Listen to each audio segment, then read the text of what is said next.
नमस्कार। एक बार फिर एक दिलचस्प चुनावी किस्से के साथ हम इस बात को समझने के लिए तैयार हैं कि इस देश की चुनावी यात्रा किस तरह की रही।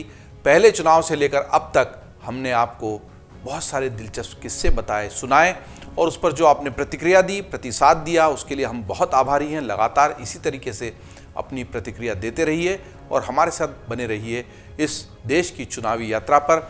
देश की आज़ादी को अब लगभग 20 साल हो चुके थे और इन 20 वर्षों में देश की सियासी तस्वीर बहुत ज़्यादा बदल चुकी थी। ये दरअसल एक ऐसा साल था, चुनाव का साल था, और ये वो पहला चुनाव था जब नेहरू चुनाव के प्रचार का केंद्र नहीं थे। जी हाँ, इस बार की चुनावी किस्से में नेहरू जी के निधन के बाद का जो युग है उसकी शुरुआत और उस दौरान जो चुनाव हुए उसके किस्से पर हमारी नज़र है। वो इसलिए कि आज़ादी के बाद नेहरू इस देश की राजनीति, इस देश के चुनावों, इस देश के लोकतंत्र की धुरी बन गए थे। हर तरफ उन्हीं की चर्चा थी।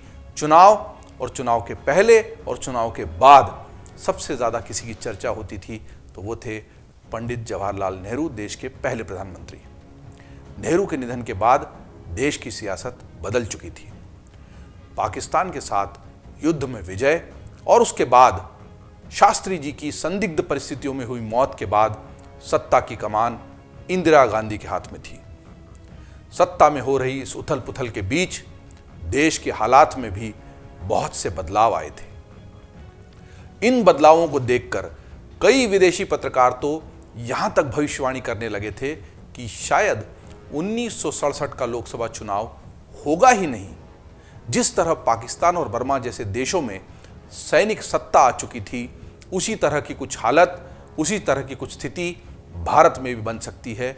और विदेशी पत्रकारों की इस भविष्यवाणी की वजह उस वक्त भारत में फैला क्षेत्रीय तनाव, धार्मिक कट्टरता, खाद्यान्न की कमी, मुद्रास्फीति की दर का बढ़ना और तेजी से बढ़ती आबादी, मतलब कई चुनौतियों से हमारा देश आज़ादी के बाद के 1.5 दशक के उस समय में जूझ रहा था।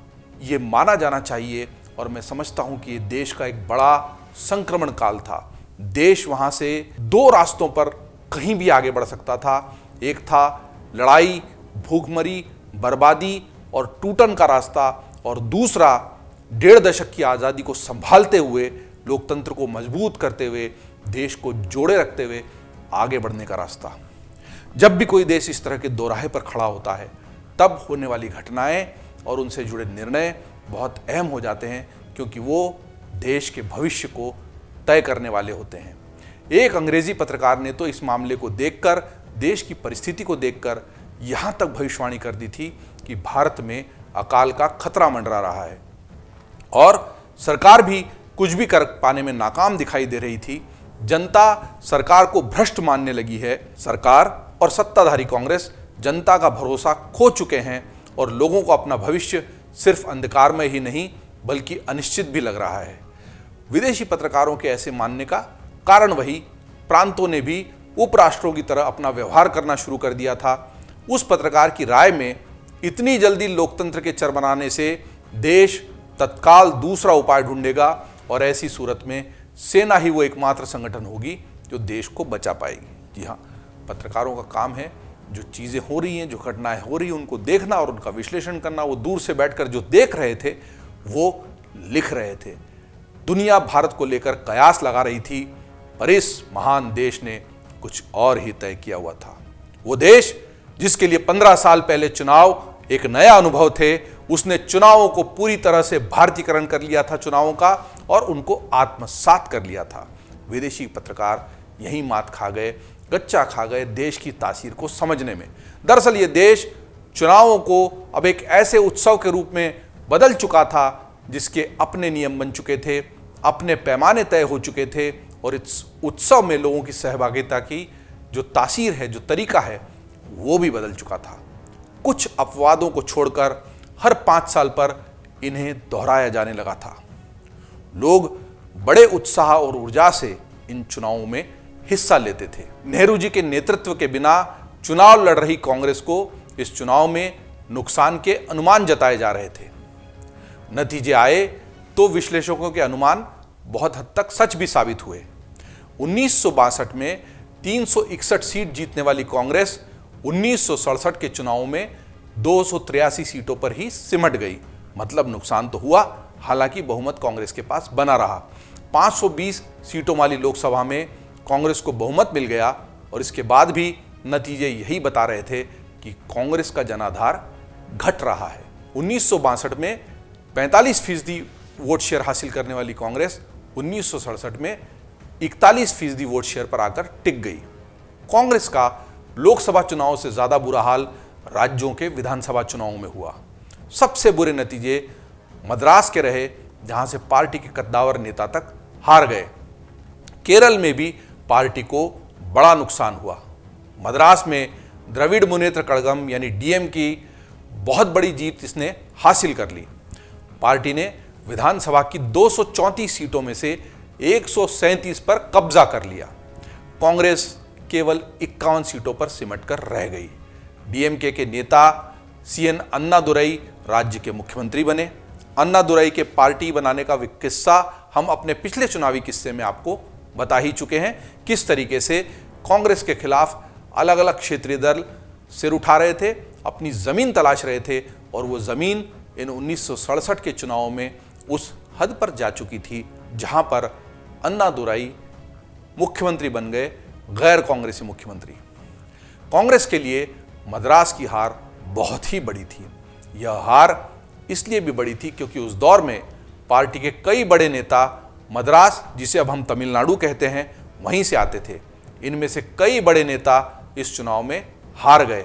यहां तक कि पार्टी के राष्ट्रीय अध्यक्ष और राज्य के पूर्व मुख्यमंत्री के कामराज को भी एक 29 साल के युवा छात्र नेता पी श्रीनिवासन ने हरा दिया। जी हां, के कामराज बहुत बड़ा नाम। कांग्रेस की राजनीति में उनकी अहम भूमिका, उनके और इंदिरा गांधी के बीच के जो संघर्ष हैं, वैचारिक और राजनीतिक, उन पर एक अलग किस्सा हम आपको सुना सकते हैं। लेकिन के कामराज का केवल एक 29 साल के युवा से हार जाना उस वक्त की सबसे बड़ी सुर्खी थी। बाद में श्रीनिवासन तमिलनाडु विधानसभा के उपाध्यक्ष भी बने। इतिहासकार रामचंद्र गुहा अपनी किताब इंडिया आफ्टर नेहरू में लिखते हैं कि जब कामराज के हार की खबर मद्रास पहुंची तो जश्न में डूबे हुए डीएम के कार्यकर्ताओं ने श्रीनिवासन नाम के एक दूसरे ही नौजवान को खोजकर घोड़े पर बिठा दिया और पूरे शहर में उसका विजय जुलूस निकाल दिया। मतलब जोश इस कदर था कि कोई भी श्रीनिवासन मिला उसका विजय जुलूस निकल गया, क्योंकि कामराज को हराना इतनी बड़ी उपलब्धि थी। कांग्रेस अध्यक्ष की हार के बारे में एक साप्ताहिक ने लिखा कि देश और विदेश में भी राजनीतिक प्रतिष्ठा की अगर बात की जाए तो कामराज की हार देश की आज़ादी के बाद कांग्रेस के लिए सबसे बड़ा झटका है। मद्रास में डीएमके की जीत में बड़ी भूमिका उनके हिंदी विरोधी अभियानों की मानी गई। हालांकि इस अभियान को चलते हुए काफ़ी समय हो चुका था, लेकिन ऐसा माना गया कि शायद इस अभियान ने कांग्रेस की हार में और डीएमके की जीत में एक बड़ी भूमिका निभाई।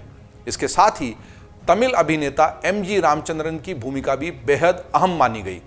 अपने हिंदी विरोधी अभियान से डीएमके ने मद्रास के कस्बों और गांवों तक में अपना संगठन खड़ा कर लिया था। गांव-गांव तक डीएमके का संगठन बढ़ाने में भी तमिल फिल्म उद्योग ने उसकी बड़ी मदद की। इसमें पार्टी के बड़े नेताओं में शामिल एम करुणानिधि से लेकर एमजीआर तक सभी नेता थे।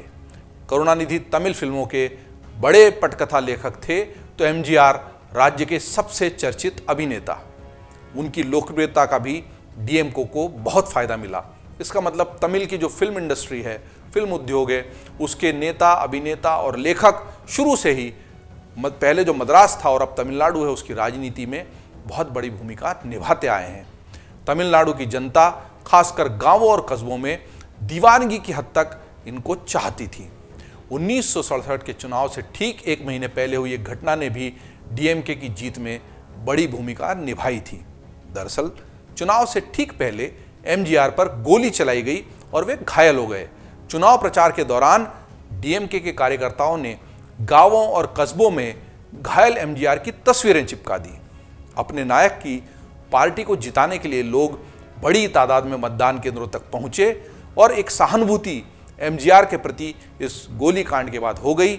एमजीआर ने खुद भी चुनाव लड़ा और बड़े अंतर से अपनी जीत हासिल की। बाद में एमजीआर राज्य के मुख्यमंत्री भी बने और वो किस्सा फिर कभी। फिलहाल चुनावी किस्से में बात समझने की ये कोशिश यहीं तक। उम्मीद है 1967 के चुनावों से जुड़ा ये किस्सा आपको पसंद आया होगा। आप इस किस्से पर इसलिए भी निगाह रखिए कि कैसे लगातार सब तरफ जीत हासिल करने वाली कांग्रेस एक के बाद एक अपना जनाधार खोती चली गई, क्षेत्रीय पार्टियां उसी जनाधार पर कब्जा करके बड़ी होती चली गई, और आज स्थिति यह है कि उत्तर प्रदेश जैसी 80 लोकसभा सीटों वाले देश के सबसे बड़े सूबे में केवल 17 सीटों के साथ समाजवादी पार्टी के साथ समझौता करने के लिए कांग्रेस मजबूर हो गई है। इसके सिलसिले की शुरुआत 1967 के इन चुनावों से हो चुकी थी। इस तरह के अन्य दिलचस्प किस्से सुनने के लिए, देश की चुनाव यात्रा को करीब से देखने और समझने के लिए आप देखते रहिए अमरउजाला.com। अगर आप ये वीडियो YouTube पर देख रहे हैं तो हमारे चैनल को सब्सक्राइब करें और बेल आइकन को दबाना ना भूलें। अगर आप Facebook पर ये वीडियो देख रहे हैं तो हमारे पेज को लाइक करें।